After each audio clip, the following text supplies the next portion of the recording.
Donc, Allez, à toi la parole pour une petite voilà, demi. donc je vais vous présenter un projet, plutôt une présentation sur un projet qui a duré presque 6 ans.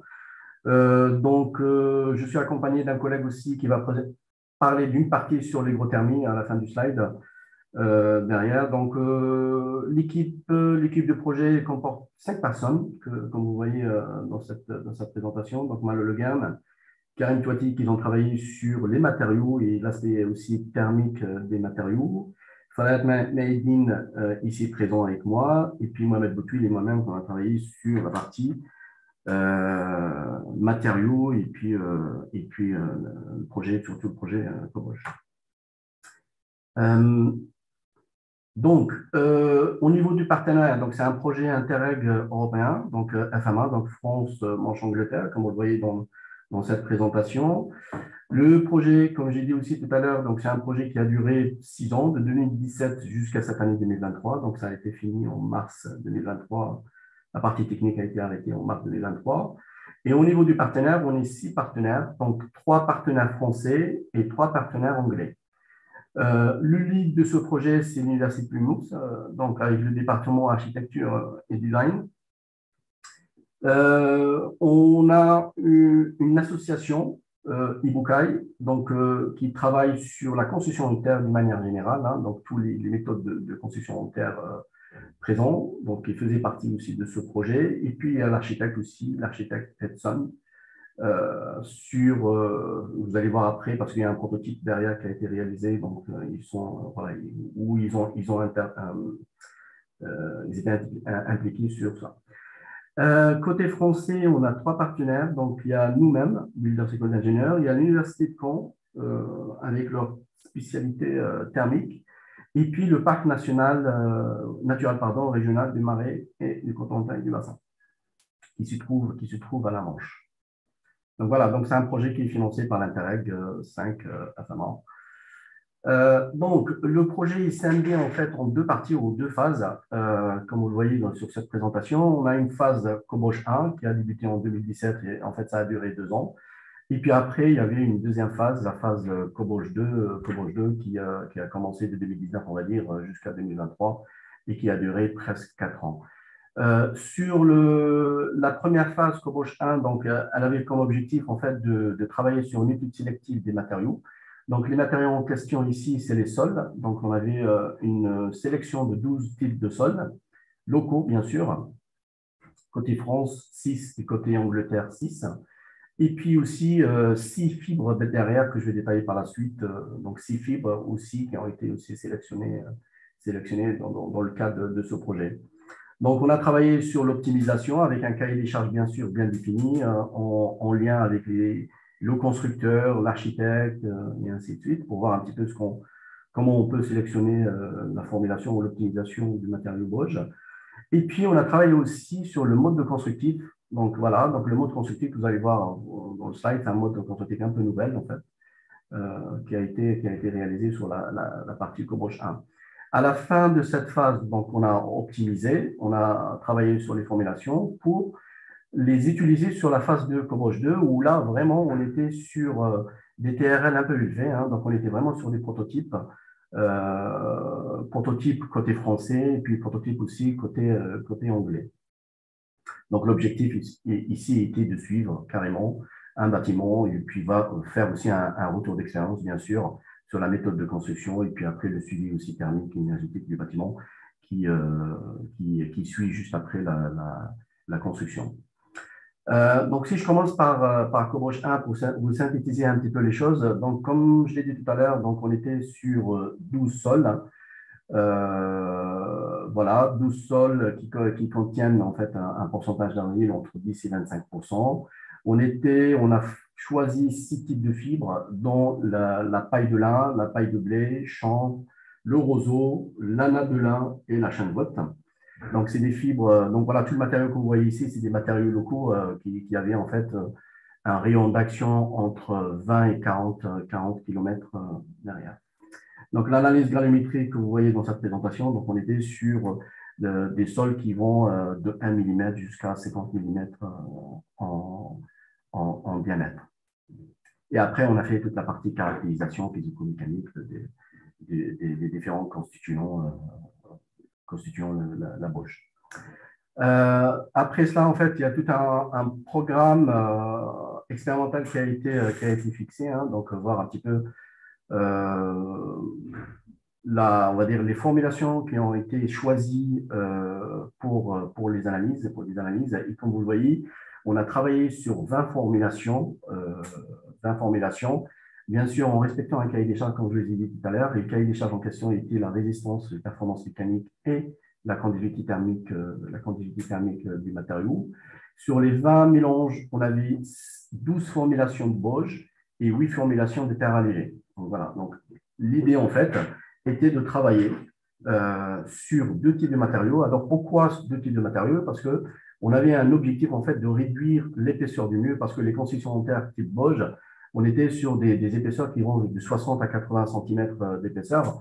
Donc, avec un objectif aussi de performance thermique de R voilà, supérieur à 3,5. Donc, faire un petit peu le pour et le contre entre l'épaisseur au niveau de constructif et puis les performances des matériaux. Donc, c'est pour cette raison, en fait, on a travaillé sur deux types de matériaux qui vont être mélangés, que vous allez voir après juste au fur et à mesure que j'avance dans le slide. Donc, si je reviens sur la partie formulation Bosch, donc on a choisi 4 sols et 4 fibres, vous voyez ici, avec des pourcentages de fibres qui varient de 2 à 2,5. Et puis, sur les formulations terre allégée, on était sur de la chaîne vote et le roseau, et puis trois types de sols utilisés. Donc, les sols, comme je te rappelle, donc on était sur 12 types de sols et puis 6 types de fibres sélectionnés. Donc voilà, donc avec un pourcentage de fibres pour la terre allégée qui varie de 25 à 50. Donc on a fait tout un classement de formulation sur les 20 et puis après on a fait toute la partie analyse performance mécanique et puis analyse sur le conductivité thermique de ces mélanges. Donc ce que vous voyez sur ces présentations, c'est les deux performances que je viens de dire tout à l'heure, avec des seuils, que vous voyez la ligne rouge, donc un seuil pour les résistances en compression et un seuil pour la conductivité thermique. Donc, pour la compression, on était sur 1 MPa.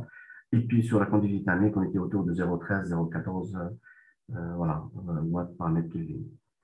Donc, voilà. Donc, après ces études de formulation et d'optimisation, on a opté pour deux formulations. Donc, comme je l'ai expliqué au début, donc, la formulation de Bosch avec un aspect structurel et la formulation terre allégée avec un aspect thermique. Donc, mixer ces deux matériaux pour avoir les deux à la fois, le thermique et puis la compression. Donc là, c'est une petite présentation en fait de ce qui a été réalisé dans la phase 1. Donc, il y a toute la préparation au laboratoire sur la méthode de construction que je vais présenter derrière. Alors, si je reviens sur l'optimisation et les mélanges, donc sur la Bosch, en fait, on a utilisé deux types de sols, bien sûr français. Sol 1 et sol 2 avec des compositions que vous voyez 32 et 65%. Pourquoi? C'est juste pour avoir une correction de courbe. Il y en a un type de sol où il y a un diamètre de 1 mm et puis un autre, on était sur le diamètre de 8 à 10 mm. Donc, on a mixé ces deux-là pour avoir une meilleure compacité derrière. La paille de lin, voilà, donc avec un pourcentage de 2,5%. Et puis, on avait aussi une teneur en humidité de 28%, une masse de lait de 1400 et ainsi de suite. Voilà, donc la résistance, on était autour de 1,5 MPa et puis 0,66 en conduite thermique et bien sûr une porosité de 30%. La terre allégée, donc on a sélectionné la terre, plutôt le sol 3 avec 66% de massique, hein, là je parle de massique, en terre avec les fibres de roseau derrière, de 33%, avec une teneur de 131 d'eau, donc c'est vraiment très liquide. 465 en kg par mètre cube, 0,10 en conductivité thermique, et puis une résistance, vous voyez là, c'est la résistance, elle est vraiment très faible pour la terre allégée, avec une porosité bien sûr de 64% pour la formulation des terres allégées. Donc voilà, donc le projet Coboge 1 en fait nous a donné en fait une vue sur les deux formulations qui ont été sélectionnées. Avec 3 types de sols et 2 types de fibres qui sont ici la paille de lin et puis le roseau avec, bien sûr, ça c'est quelque chose qui est connu, avec une absorption de 350% pour le lin, 198% pour le roseau et des maçonniques, voilà, de 1200, 1300 pour les deux types de fibres. Donc, on a fini avec le Coboj 1. Donc, ça, c'est une petite synthèse du projet Coboj 1. La suite qui a été, on va dire, suivie par le Coboj 2, donc suivi du bâtiment démonstrateur français et anglais, bien sûr. Donc, un petit rappel, donc, on avait travaillé sur la terre allégée, que vous voyez ici, elle est sur la face extérieure, comme vous le voyez, et puis la bauge qui est sur la phase intérieure. Sans que je rentre dans les détails sur les performances de terre allégée et la bauge, donc aspect isolant pour la terre allégée, voilà, poreux, plus de vide sur la terre, contradictoire au matériau bauge où il est vraiment structurel, qui apporte un peu de résistance pour la construction, et puis avec une porosité aussi assez faible par rapport à la terre allégée. Voilà, donc là, en fait, un slide en fait, qui est présenté dans cette présentation pour vous montrer un petit peu le coffrage qui a été réalisé et travaillé en collaboration avec PNR, hein, donc avec l'architecte François Streff, que peut-être vous connaissez, pour on va dire, la méthode en fait, de montage du mur avec un coffrage assez spécifique que vous voyez ici. Hein, donc, c'est un coffrage où vous avez des grilles. Voilà, parce que le matériau est assez fluide et assez liquide derrière. Donc, derrière, on a mis une grille derrière et une ossature en acier pour renforcer un petit peu. Et puis après, on vient en fait fixer les deux parois avec un artillon. Donc, ça, c'est un travail qui a été fait au laboratoire pour voir un petit peu le mur, pardon, comment il va se comporter durant le temps. Donc là, ce qu'on a fait, en fait, on a monté un mur sur 70 cm d'épaisseur, hein, bien sûr, sur un mur avec deux parties, une partie isolante et une partie structurelle que vous voyez dans cette présentation. Donc, pareil, donc PNRCB, en fait, il a travaillé sur un mode de coffrage intermédiaire, il appelle ça un mode de coffrage intermédiaire, qui permet en fait de créer une séparation entre les deux matériaux, la terre allégée et la bauge. Donc, ce qu'il faut savoir, c'est que le mur a été monté en fait en même temps, terre allégée et cobauge. Donc, il devait y avoir en fait une méthode en fait pour arriver à séparer ces deux couches. Donc, il y a tout un travail qui a été fait sur cette méthode de réalisation. Et comme vous voyez ici, c'est vraiment très, très bien réfléchi. Donc, on voit bien qu'il y a des chanfreins que vous voyez ici pour permettre un petit peu à enlever facilement et décoffrer facilement cet élément. Voilà, une petite vue sur le prototype. Donc, je n'ai pas dit tout à l'heure, mais c'est un prototype qui est basé en Manche, hein, 40 ans. Donc, on voit bien en fait l'avancement en fait des travaux. Donc, on était voilà, sur une base béton. Et puis après, derrière, on est venu en fait faire les différentes couches. Première levée sur 70 cm, deuxième levée, et ainsi de suite, jusqu'à arriver à la cinquième levée que vous voyez. Donc là, c'est 4 et la cinquième levée, c'est juste la toiture en fait. Parce qu'il y a une phase qui est plus longue que d'autres. Et après, on a fini par la finition, tout simplement, mettre l'enduit que vous voyez ici. Donc, un enduit chaud-sable que vous voyez ici avec des pourcentages qui sont équivalents entre la chaux et la sable, pardon, et un enduit de finition chaud, terre et sable. Donc là, on était sur une proportion équivalente entre la chaux et terre et puis de fois de sable pour l'enduit de finition. Un petit retour d'expérience par rapport à ce projet. Donc, il est très intéressant aussi de voir un petit peu ce qu'on a vécu aussi, parce que ça a l'air très facile. Donc, voilà, le montage, ça a été facile, mais il y avait pas mal de freins sur la faisabilité, sur quelques constats qui ont été obtenus durant la construction. Donc, on a constaté en fait des déformations de murs, donc, vous allez voir par la suite, dégradation des fibres, et le retrait des fissures qu'on a pu constater durant le montage de ce bâtiment. Alors, si je commence par la déformation de mur, donc vous voyez bien dans cette présentation, donc en fait, on a une fissuration qui a été constatée sur le coin, voilà, ce qui est normal parce qu'en fait, c'est un montage où en fait, il n'y avait pas de renforcement sur les angles, hein. On sait bien que les déformations sont très importantes au niveau des angles. Ça, c'est le premier point. Et puis après aussi, le séchage aussi qui a provoqué aussi une déformation non équivalente entre les deux murs. Donc, la solution qui a été faite, c'est que une partie qui a été démolie et rajouter un renforcement que vous voyez ici, c'est les armatures géogris pour renforcer les coins ou les angles derrière. Ça, c'est première partie. Ça, c'est le premier point qui a été constaté. Et puis après, un coffrage aussi qui a été rajouté aussi pour les autres angles, pour éviter ce problème de fissuration aux angles, de rajouter des cornières au niveau des angles pour essayer de maintenir les déformations au niveau des angles, jusqu'au séchage et stabilisation de la construction. Un deuxième point aussi, ou dégradation qui a été aussi constatée, c'est aussi l'infiltration de l'eau, tout simplement, quand le chantier est stoppé, parce que, voilà, des fois, en fait, on est contraint d'arrêter le chantier par des conditions climatiques et tout, quand il pleut et tout.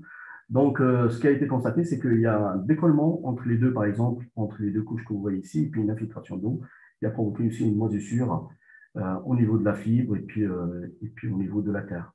Donc, la solution, c'est simple, hein, c'est de protéger par une bâche d'eau, comme nos confrères anglais ont fait juste après. Donc voilà. Et puis, un troisième point aussi qui a été constaté, qui était vraiment très, très important, c'est les fissurations au niveau des ouvertures, fenêtres, par exemple, qui est dû complètement par la déformation et puis après les mouvements des différentes levées. Donc voilà, donc l'objectif, en fait, ce qui a été constaté, c'est que, si je reviens à la structure, c'est que là, ce qu'on a fait, par exemple, on était sur une levée qui vient ici, par exemple, hein, vous voyez, on s'est arrêté ici à une levée, et puis après, on a rajouté la levée suivante juste après. Et du coup, par effet de poids pesanteur et par effet de séchage et tout, il y avait une apparition de fissuration au niveau des coins, parce qu'en fait, il y a les deux niveaux en fait, qui ne se défendent pas de la même manière.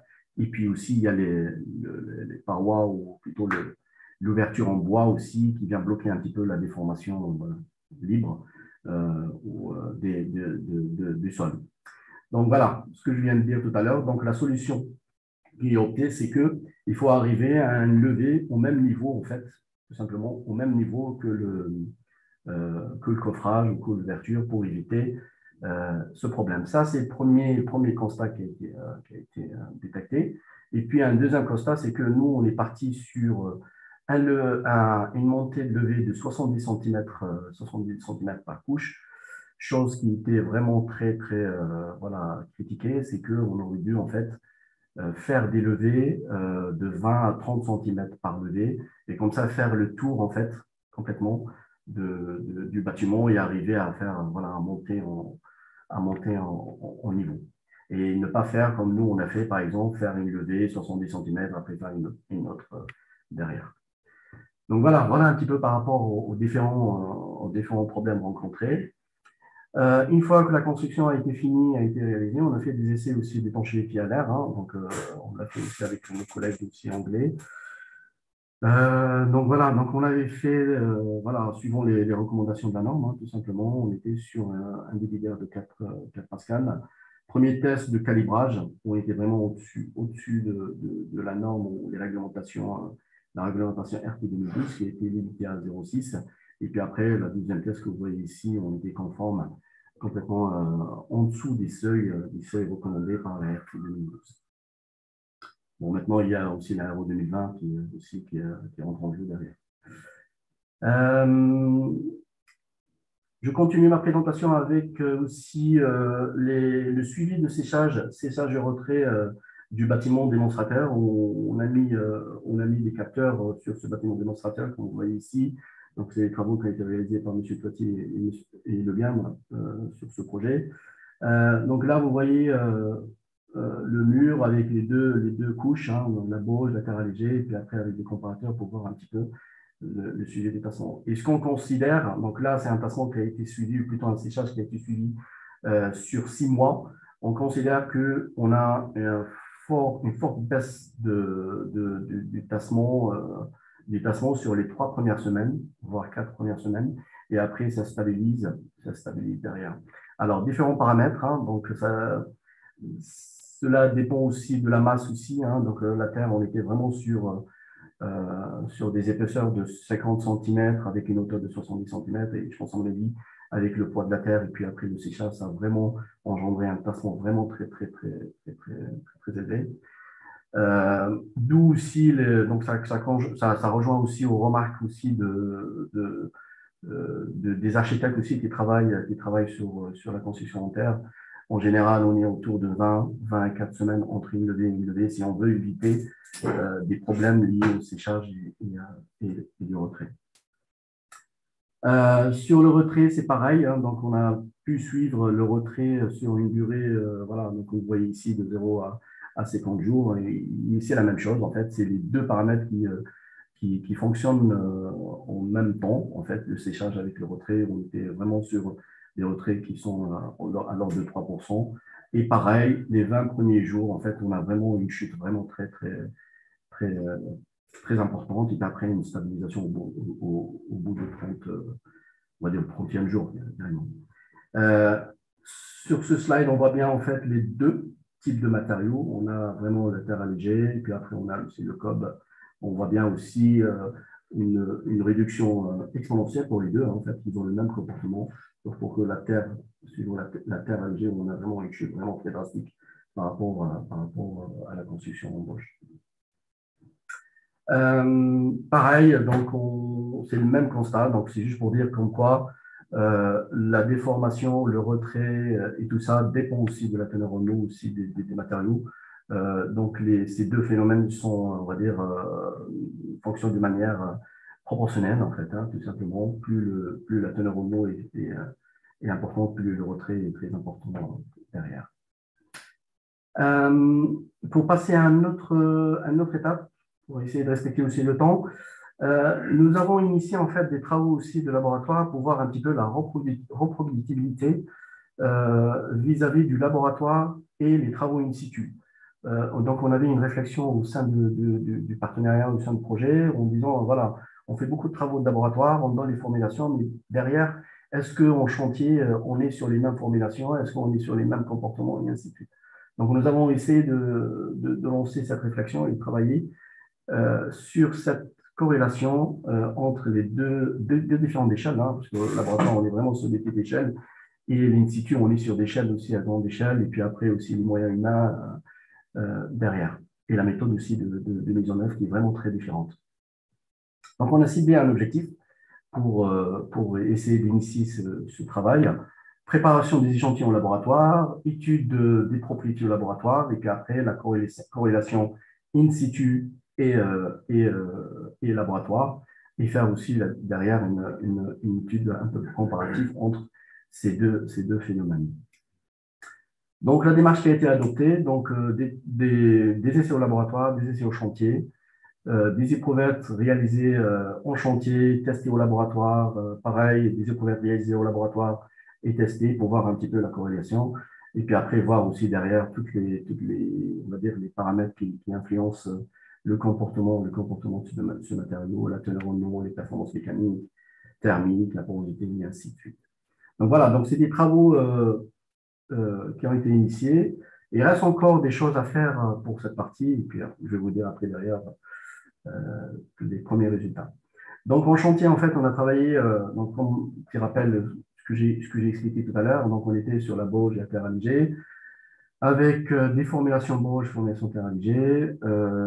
Au niveau du pourcentage, par exemple, des fibres pour la bauge, on était sur 2,2. Donc voilà, donc là, c'est un premier constat. Donc 2,5 on avait fixé au laboratoire, et là, au chantier, on était vraiment sur entre 2 et 2%, 2% de fibres. Préparer des échantillons directement à l'issue du chantier, c'est-à-dire au cours du montage du levé, en fait. On a récupéré des échantillons, donc cylindriques, par les pipettes pour faire les performances thermiques. Et puis après, même, ce que nous avons souhaité de faire, c'est de faire complètement des échantillons par piétinement, voir un petit peu la différence quand on fait le piétinement et quand on fait les essais au laboratoire. Et au laboratoire, c'est pareil, donc des essais aussi plutôt préparation des échantillons cylindriques par les pipettes et ainsi de suite, pour faire aussi les essais thermiques et performances mécaniques. Sur la partie chantier, donc, le but, c'était de travailler aussi sur la compaction, ou plutôt le remplissage du moule, et puis derrière, analyser la teneur, la masse volumique, les résistances que j'ai dit tout à l'heure. Et au niveau de laboratoire, on a mis en place, en fait, l'essai Proctor, qui est vraiment souvent utilisé pour toute la partie géotechnique, en variant différents types d'énergie derrière, et puis voir un petit peu pour chaque énergie quelle est la corrélation aussi avec le chantier et voir une corrélation entre ces deux phénomènes, ces deux échelles. Donc là, si je commence par la teneur Renault, donc là, vous voyez dans cette présentation, donc ce qui est en jaune, c'est la Bauge, orange, c'est la terre allégée. Donc vraiment, on est sur des échantillons cylindriques, des indiques, des grands moules. Là, les grands moules, en fait, ceux qui ont été pétinés par ceux qui ont été pétinés. Donc, on est vraiment sur des performances qui sont assez égales. Pareil pour la terre allégée. Et sur les levées, donc on a fait la comparaison aussi. Hein, donc, les tests réalisés sur des cylindres ou sur des moules et directement sur les levées, en fait, en piochant directement sur les formulations réalisées au niveau des levées. Donc voilà, donc on est sur des résultats qui sont assez équivalents, donc autour de 20% pour la Bauge et puis entre, on va dire, 75 et 85% pour la terre allégée. Au niveau de la porosité, donc la Bauge, donc entre le chantier et le laboratoire, entre le chantier et le laboratoire, on était sur des performances assez égales. Pareil pour la terre allégée. Bon, après, la seule différence entre ces deux-là, donc là, 64 et 53, donc la terre allégée, elle n'est pas évidente aussi à mettre en place, vu leur formulation, leur composition. Le niveau de compactage est vraiment très important derrière et qui va aussi conditionner les performances du matériau. Donc voilà, donc ce qu'on a constaté, c'est que avec une énergie de 0,2 joules par mètre cube, où on a vraiment des comparaisons qui sont assez équivalentes par rapport au chantier. Donc, pareil pour, donc voilà, donc là, pour la suite sur les masses volumiques sèches, la ligne, ce que vous voyez en ligne orange, c'est le chantier, et le jaune, c'est le laboratoire. Pour la Bauge, on est vraiment sur des performances qui sont équivalentes. Et puis pour la terre allégée, où là, vraiment, il n'y a que le 0,2 qui est vraiment proche, on va dire, de ce qui a été réalisé en chantier. Voilà, donc une petite synthèse sur les différents tests qui ont été réalisés avec leur facteur correcteur. Alors, je précise bien, ça a été fait sur quelques échantillons. C'est des travaux d'initiation, donc après, derrière, je pense qu'il manque aussi du travail derrière, ou plutôt compléter aussi les travaux qu'on a réalisés. Donc, pour la Bauge, on était sur un coefficient, on va dire, correcteur de 0,88 par exemple, pour passer de 1,54 laboratoire vers le chantier, 0,75, un facteur correcteur de 0,75 pour passer du chantier au laboratoire. Et pour la conductivité thermique, on était, voilà, pour la Bauge, on était à 1,17 avec un coefficient correcteur entre les deux échelles et 0,81 pour la terre allégée. Donc, voilà un petit peu les travaux qu'on a initiés sur cette partie. Merci. Oui. On essaie de conclure, 3-4 minutes. D'accord, ok.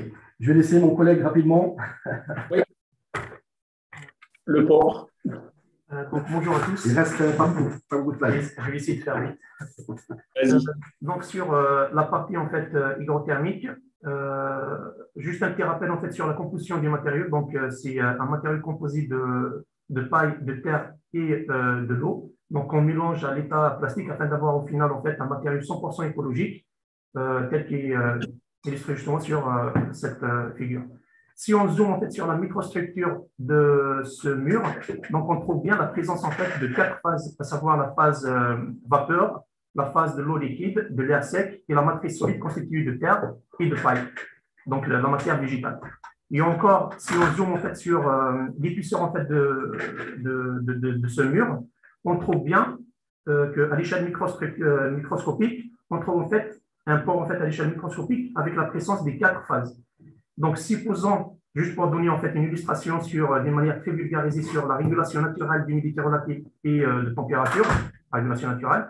Donc, si on y passe à une température caniculaire, donc on est à l'extérieur par exemple à une température de 40 degrés, une humidité relative de 20%, donc ce flux de chaleur à l'extérieur va essayer de traverser l'ensemble de l'épaisseur justement afin d'altérer le confort intérieur.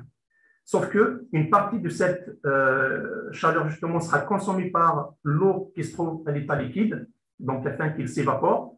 Et cette évaporation va créer également un gradient de concentration entre l'intérieur et l'extérieur ou inversement, ça dépend vraiment du gradient de concentration, afin d'évacuer donc l'humidité relative de l'intérieur et de l'extérieur ou de restituer cette humidité relative, c'est-à-dire du matériau, vers l'intérieur du matériau.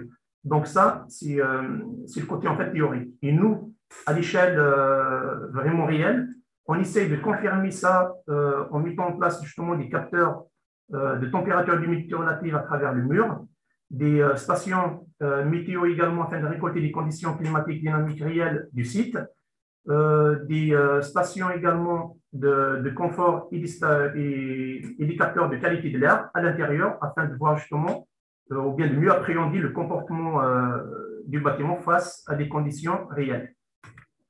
Donc, les capteurs ont été placés justement sur la levée 2 et la levée 3 à différentes profondeurs afin d'avoir vraiment le profil en fait en termes de température, d'humidité relative et de teneur en eau. Les premiers résultats justement qu'on a pu constater, nous avons mis en place les capteurs à partir du juin 2022. Donc là, on est vraiment sur une année d'acquisition. Et si on zoome en fait sur la partie du 20 mai jusqu'au 3 juillet, donc pourquoi cette partie-là en fait, car c'est la partie qui concerne vraiment les conditions réelles en fait à l'intérieur du site. Avant cette partie-là justement, nous avons mis en place un déshumidificateur et un chauffage justement afin d'accélérer un peu le processus de séchage des murs, car nous avons rencontré quand même plein de problèmes liés à ça, au séchage justement des murs, qui relève de l'humidité relative à l'intérieur de l'ambiance. Donc, si on voit bien en fait sur cette partie-là en fait du 20 mai jusqu'au 3 juillet, on voit bien que l'humidité relative à l'extérieur varie entre 37 et 88%. Quant à l'intérieur justement, elle est stabilisée entre 53 et 72. Donc, c'est une humidité relative justement qui s'insère parfaitement bien dans la plage de confort en termes d'humidité relative. Et en termes de température, donc c'est pareil, on voit bien sur cette partie-là en fait du 20 mai jusqu'au 3 juillet, la température à l'extérieur varie entre 10 et 33 degrés. Quant à l'intérieur, elle est stabilisée entre 17 et 25 degrés. Elle est toujours en fait dans la plage de confort. Afin de mieux appréhender également le comportement de ce matériau, nous avons utilisé un drone équipé d'une caméra thermique afin de voir justement d'éventuelles déperditions à travers les murs. Sauf que nous avons constaté justement que l'ensemble des déperditions enregistrées ont été localisées uniquement au niveau des menuiseries. Donc, aucune déperdition n'a été constatée à travers le mur réalisé justement en utilisant la bôche. Voilà, donc bien évidemment également au niveau des menuiseries, nous avons rencontré plein de pans thermiques. Et du côté anglais également, donc ils ont construit un bâtiment et je laisse ainsi en fait pour finaliser sur cette partie. Rapidement, en fait, c'est juste un dernier slide. Donc, ils ont construit aussi un bâtiment qui ressemble au nôtre, avec plus de superficie. Et puis après, ils ont mis en place en fait toute une instrumentation derrière qui sont équivalents aux nôtres.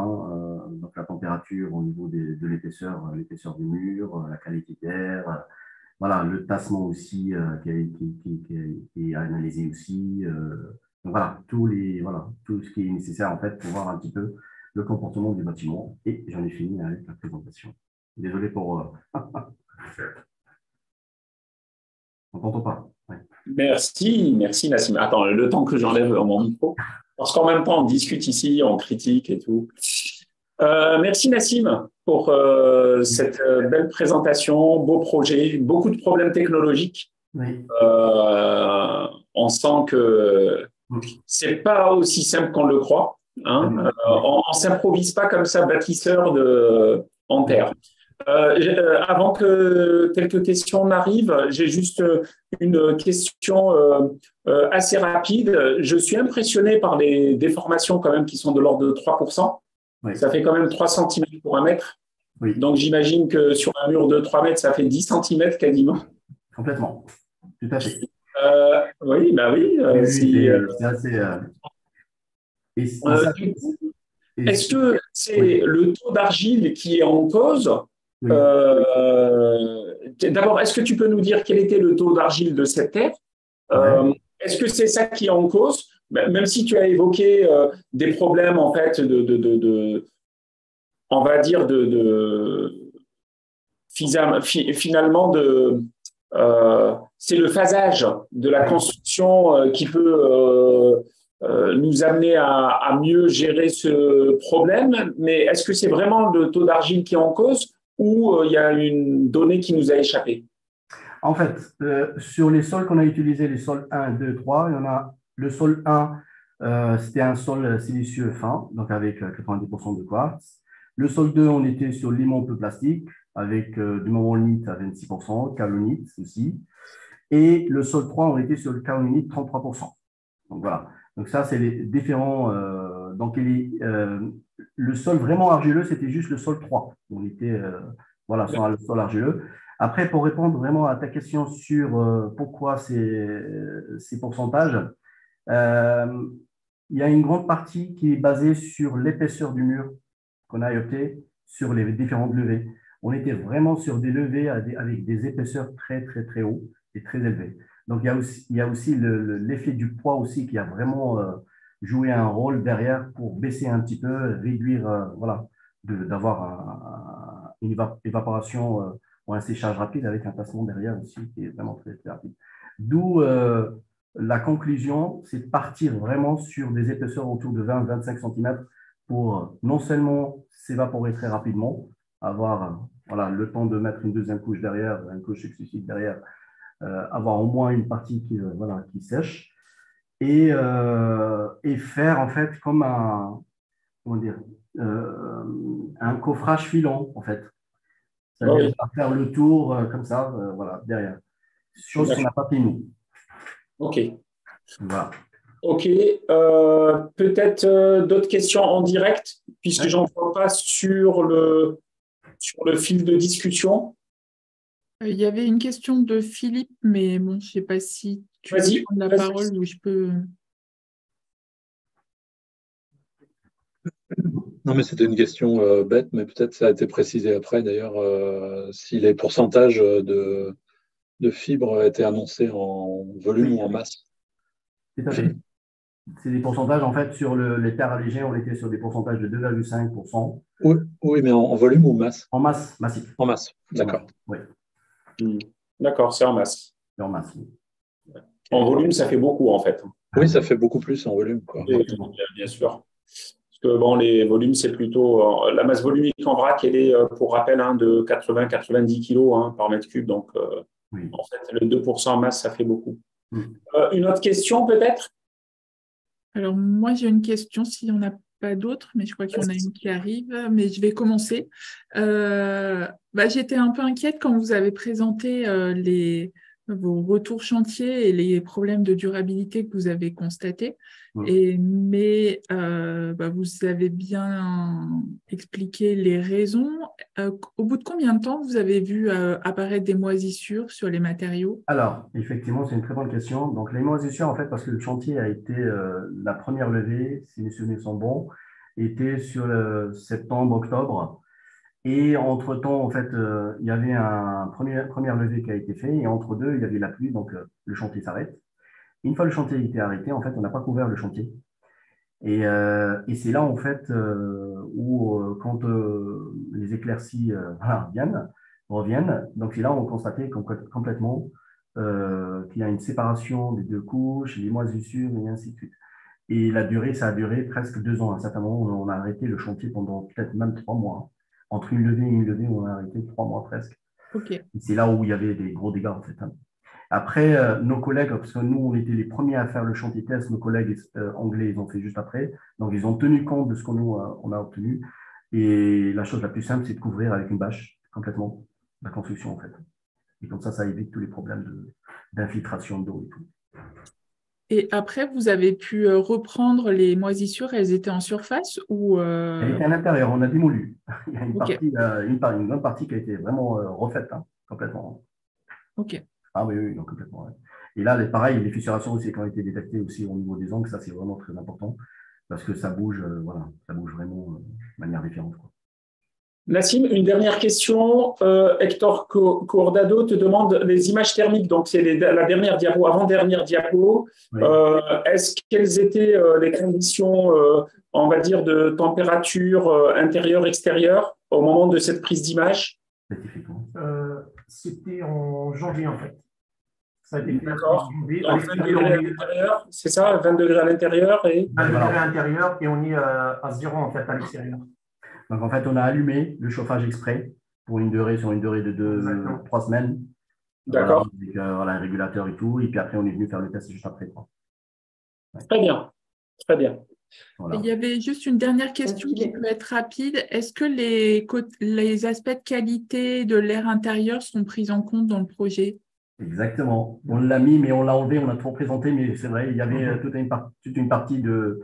on a instrumenté, en fait, sur le CO2, sur la qualité d'air, en fait, il y a toute une instrumentation faite. Il y a même les particules en fait fines, donc de 1 micromètre jusqu'à 10 micromètres. Il y a le CO2, le O3, NO3, donc il y a plein de formaldéhyde également. Il y a plein de polluants, en fait.